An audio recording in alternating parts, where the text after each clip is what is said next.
10 ఏళ్ల టీఆర్ఎస్ ప్రభుత్వంలో ఆర్టీసీ ఆస్తులను ధ్వంసం చేసి కుదేలు చేసి కబ్జాలు చేసి ఆర్టీసీ ఉద్యోగులు ఆత్మహత్య కారణమైన వీళ్ళు ఇవాళ ఆర్టీసీ గురించి మాట్లాడుతున్నారు. అదే కాకుండా పేదవాళ్ళు ఎక్కేది ఆర్టీసీ బస్సులు. అలాంటి బస్సుల రేట్లు పెంచి ఇవాళ ఆడవాళ్ళు బస్సులలో వస్తే తట్టుకోలేకపోతున్నారు. నేను ఒకటే సూటిగా అడుగుతున్నా, ఆర్టీసీ ఫ్రీ బస్ పెట్టొద్దా?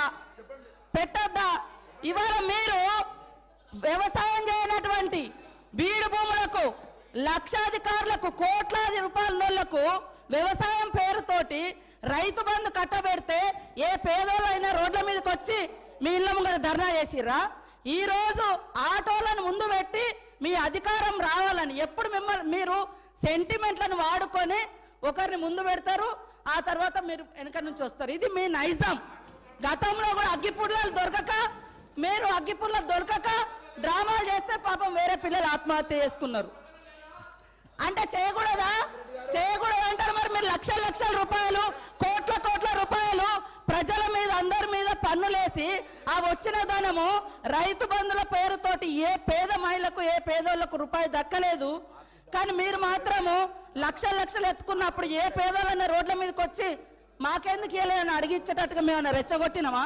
ఇవాళ అక్క చెల్లెళ్ళు అడుగుతున్నారు, నెలకు 5-6 వేలు మాకు మిగులుతున్నాయి ఆర్టీసీ బస్ తోటి. అంటే వీళ్ళు ఎందుకు తట్టుకోలేకపోతున్నారో నేను అడుగుతున్నా. మరి ఎక్కడ ఏం దొరకనట్టుగా అదే మాట్లాడుతున్నారు. మొత్తం వీళ్ళు అన్ని తీసేయండి.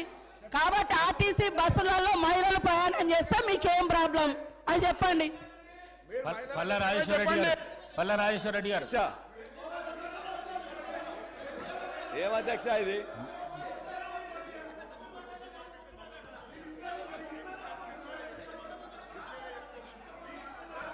అధ్యక్ష, ఇప్పుడు ముఖ్యమంత్రి గారిని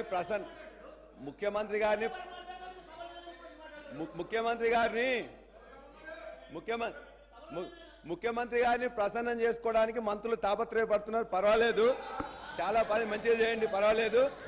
అదే కదా మేము అడిగేది ఏంటంటే మేము చెప్పినాం. అధ్యక్ష, నేను ఒక్కరిని మాట్లాడుతుంటే 5 నిమిషాలు కూడా మీరు సమయం ముందే వాళ్ళందరూ మాట్లాడుతున్నారు. అధ్యక్ష, మంత్రులకు అవకాశం అధ్యక్ష ఒకటే హరీష్ రావు గారు, మీరు కూడా గత సీనియర్ సభ్యులు మేము మాట్లాడే